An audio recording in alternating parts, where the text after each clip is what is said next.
Story time. All right, boys and girls, here we go. We have Upstairs Mouse and Downstairs Mole. Upstairs Mouse and Downstairs Mole by Wong Herbert Yi.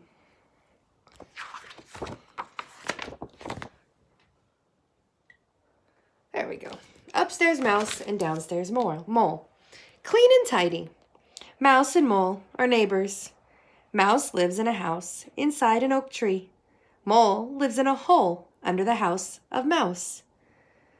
Every morning, Mole swept his hole. Sweep, sweep, sweep. Mole liked his hole nice and tidy. Every evening, Mouse swept her house. Sweep, sweep, sweep. Mouse kept her house nice and clean. But when Mouse swept her house, the dirt went below into Mole's hole. This made Mole angry. He knocked on Mouse's door. Tap, tap, tap. "Evening, Mole," said Mouse. "Evening, Mouse," said Mole. "Did you know that when you sweep, all your dirt goes down into my hole? I sweep my place nice and tidy in the morning, but by evening it needs to be swept all over again." "If you sweep in the morning," said Mouse, "and then again in the evening, why, you have twice as much work as I do. That does not seem fair."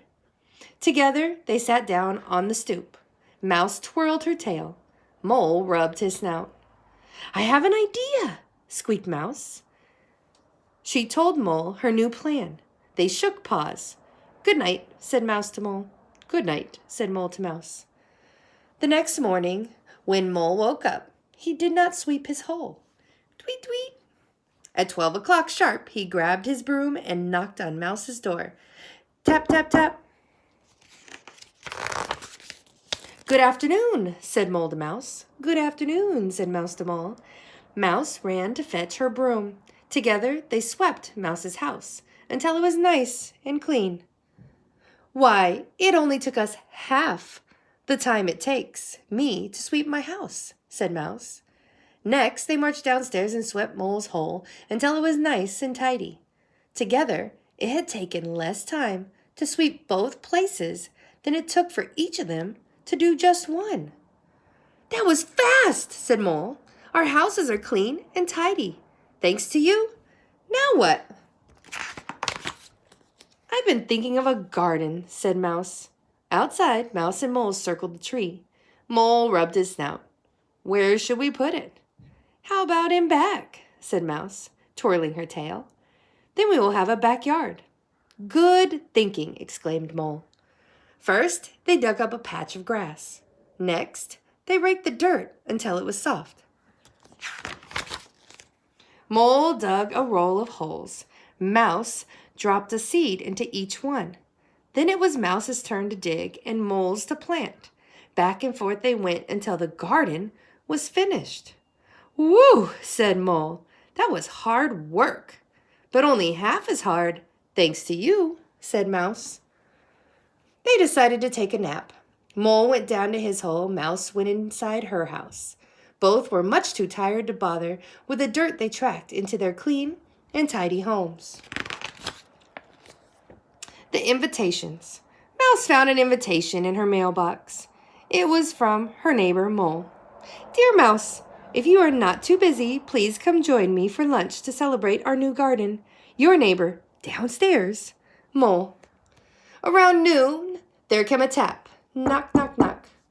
Tap, tap, tap, at Mole's door. "Glad you could make it," said Mole. "Please come in." Mouse had picked dandelions for the occasion. "For you," she said, "until our flowers come up." Mouse looked around the room. "My, but you keep a nice tidy hole," she squeaked. "Thank you," said Mouse. It was a bit damp inside Mole's hole. Mouse shivered. Mole also kept his place rather dark, as bright lights hurt his eyes. Mouse bumped into the table as she sat down. Bump! Mole poured a cup of tea for Mouse and one for himself. "I wasn't sure how you liked your worms," said Mole, "so I prepared them 2 ways. The ones on the right are lightly fried. The ones on the left have not been cooked. Dig in. Mouse took one of each to be polite. Mole filled his plate. He was starved. Mole crunched. Mole slurped. Mouse poked the worms on her plate.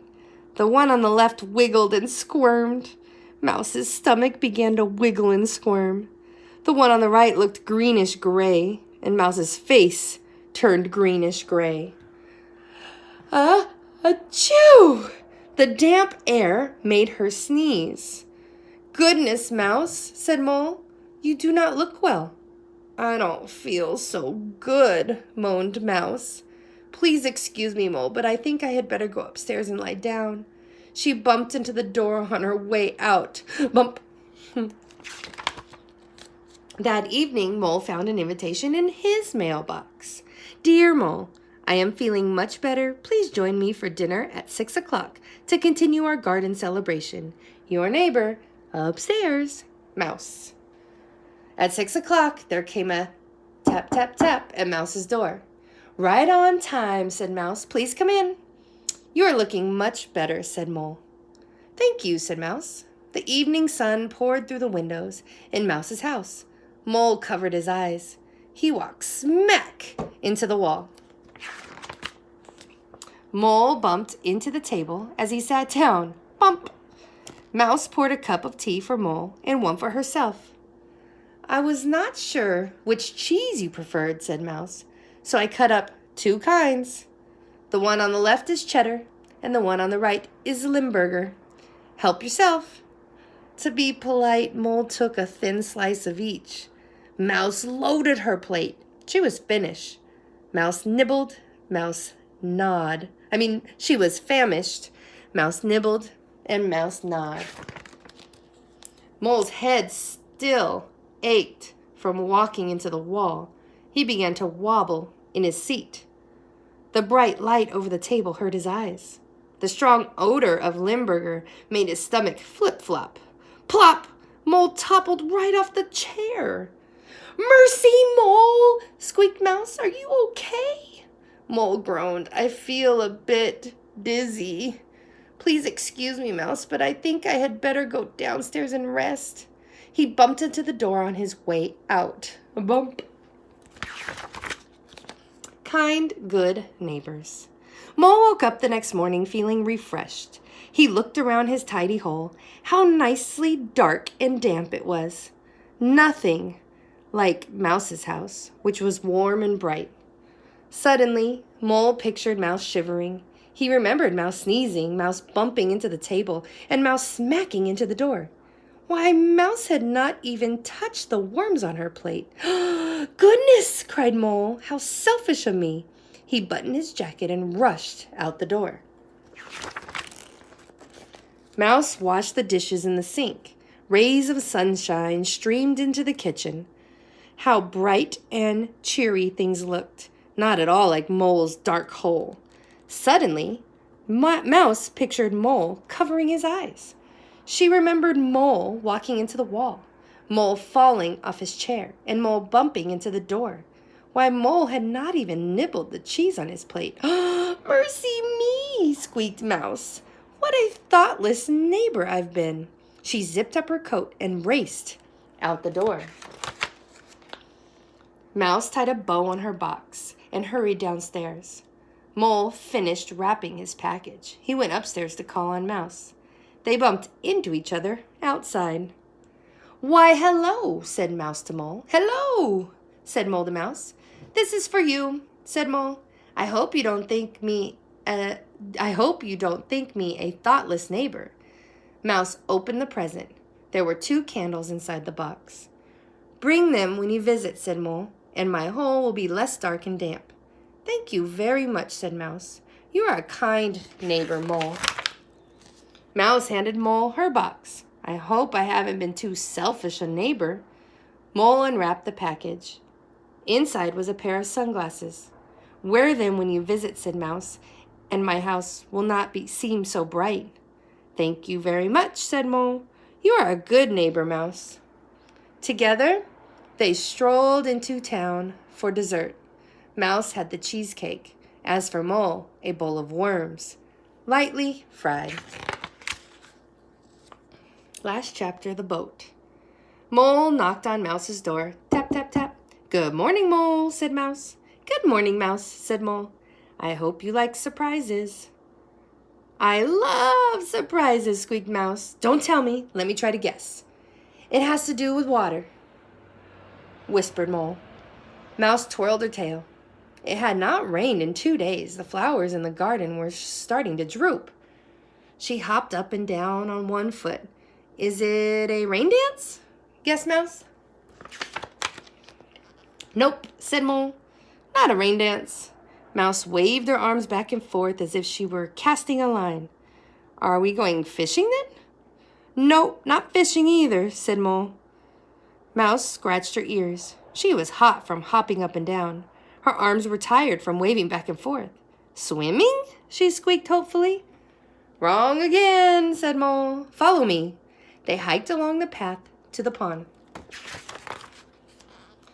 There in the water was a boat. "Surprise!" shouted Mole. "My, what a beautiful boat," said Mouse. "I have only one paddle, though," said Mole. "No problem," said Mouse. "We'll take turns." "Good thinking," Mole smiled. Off they went. Mole paddled and paddled. Then he paddled some more. His arms were getting sore. They had passed the willow tree 3 times. "I think we're going in circles," said Mouse. "Here, let me try." Mouse paddled and paddled. Then she paddled some more. Soon Mouse's arms began to ache. They passed the willow tree 3 more times, only now they were headed in the opposite direction. "You're right, Mouse," said Mole. "We are definitely going in circles." Both Mouse and Mole were hot and tired from all the paddling. "Let's go for a swim," suggested Mole. They dove into the water. Mouse splished, Mole splashed. How refreshing. They climbed back into the boat. Mouse twirled her tail. Mole rubbed his snout. "I have an idea," squeaked Mouse. "Why not switch paddling more often?" "Good thinking," Mole chuckled. "At least we won't tire as easily." Pretty soon, Mouse and Mole were zipping across the pond. When they reached the other side, it was time to turn around. Mouse and Mole were experts at turning around. "Ouch!" squeaked Mouse. "Something is nibbling on my tail." She yanked it out of the water. A fish flopped into the boat. "Way to go," said Mole. "Our first fish." Mouse and Mole hopped up and down in the celebration. They waved their arms back and forth in the sky. Then it began to rain. The next day, Mouse knocked on Mole's door. Tap, tap, tap. "I have a surprise for you," whispered Mouse. "Let me guess," Mole clapped. Like Mouse, he too was fond of surprises. "It has to do with pears," she said. "Do you mean pears like on a tree?" asked Mole, "or pears like mittens?" "Like mittens," said Mouse, "only not mittens." Mole rubbed his snout. He kicked the dirt with his feet. A claw poked out of one shoe. "Is it shoes or socks?" guessed Mole. "Nope, not shoes, not socks," said Mouse. She disappeared behind the tree. "Surprise!" Out jumped Mouse. She handed Mole a paddle decorated with ribbons. "Now we have a pair of paddles." "A pair," said Mole, "like you and me." Together, they hopped up and down, dancing in circles around the oak tree. Mole waved the paddle back and forth at the sky. Plip, plop.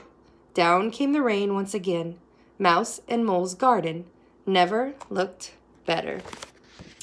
Love it. Upstairs Mouse and downstairs Mole.